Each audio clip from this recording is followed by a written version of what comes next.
اسی طرح سے قرآن حکیم سے یہ ثابت ہے کہ بالکل ابتدائی دور میں جو مکی دور ہے، بالکل اس کا ابتدائی زمانہ، سورہ نون کے آخر میں جو مذکور ہے کہ یہ کوشش کی گئی تھی کہ کچھ ایسے لوگوں کے ذریعے سے کہ جن کی قوت ارادی ان کی نگاہوں میں بہت مرتکز ہو جاتی ہے، یہ عملیات میں ایک خاص معاملہ یہ بھی ہوا کرتا تھا، اور اب بھی شاید کچھ لوگ یہ پریکٹس کرتے ہیں کہ اگر باقاعدہ ریاضت کر کے اپنی نگاہوں میں ایک خاص قسم کی تاثیر پیدا کر لی جائے، بلکہ مولانا امین احسن اصلاحی صاحب نے اس کا تذکرہ کیا تھا ایک مرتبہ جب زمانہ طالب علمی میں میں نے 2 تربیت گاہیں منعقد کی تھیں، اور اس میں درس قرآن مولانا اصلاحی صاحب نے دیا تھا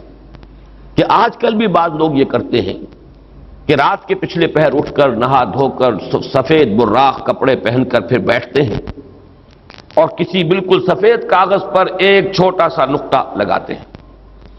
اور پھر نگاہوں کو اس پر جمانے اور مرتکز کرنے کی مشق کرتے ہیں۔ کتنی دیر تک پلک جھپکے بغیر آپ اس نقطے کو دیکھ سکتے ہیں۔ اگر یہ مشق کی جائے، یہ ایکسرسائز کی جائے، یہ ریاضت کی جائے تو آنکھوں میں ایک ایسی چمک پیدا ہو جاتی ہے کہ اگر گھور کر کسی کو دیکھا جائے تو اس کی قوت ارادی کو آپ مزمحل کر سکتے ہیں، وہ ایک دم دبا ہوا محسوس کرے گا اور آپ کا غلبہ اس کے اوپر ہو جائے گا نفسیاتی اعتبار سے۔ اسی طریقے کا کوئی عمل تھا جو نبی اکرم صلی اللہ علیہ وسلم پر بھی آزمایا گیا تھا۔ لَيَزْلَقُونَكَ یہ آیا ہے سورہ نون کے آخر میں، بِأَبْصَارِهِمْ لَمَّا سَمِعُوا الذِّكْرَ،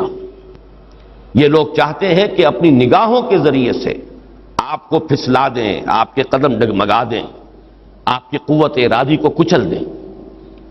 لما سمعوا الذکر ویقولون انہ لمجنون، جس وقت کہ سورہ نون کے آغاز میں بھی آیا ہے تذکرہ کہ حضور کو کہا گیا کہ آپ کو جنون کا کوئی عارضہ ہو گیا ہے یا آپ پر کوئی آسیب آ گیا ہے، اور آخری آیت بھی جو ہے وہ آخری حصے میں پھر اسی کا یاد آ ہے، وَإِنَّهُمْ لَيُزْلِقُونَكَ بِأَبْصَارِهِمْ لَمَّا سَمِعُوا الذِّكْرَ وَيَقُولُونَ إِنَّهُ لَمَجْنُونٌ وَمِن شَرِّ حَاسِدٍ إِذَا حَسَدَ، اور حسد کرنے والے کے حسد سے جبکہ وہ حسد کرے۔ اب حسد کے ساتھ ہی نوٹ کر لیجئے، اگرچہ یہاں تو مذکور نہیں ہے، یہ نظر کا لگ جانا، عین العین حق، بعض روایات میں آیا حضور نے فرمایا اس کے اندر اثر ہے۔ انسان کسی حاسدانہ نگاہ کے ساتھ کسی پر نگاہ ڈالتا ہے، اس میں ایک زہر ہے، یہ نگاہیں مسموم ہیں، اس میں زہر ہے موجود، سمی اثرات ہیں اور اس کے اثرات میں تو پڑتے ہیں۔ اور یہ جیسا کہ میں عرض کر رہا تھا کہ جدید دور میں جادو کے لیے بھی مثلاً حضور کے بالوں کی ضرورت پڑی، اور یہ جینیٹکس کے حوالے سے اور جینز کے حوالے سے بات آج سمجھ میں آ جائے گی، اس لیے کہ جن ارواح خبیثہ کے ذریعے سے آپ کو کام لینا ہے وہ جادو تو وہاں پڑا ہوا ہے اس کنویں کے اندر، وہ جو بھی تاثرات ہیں انہیں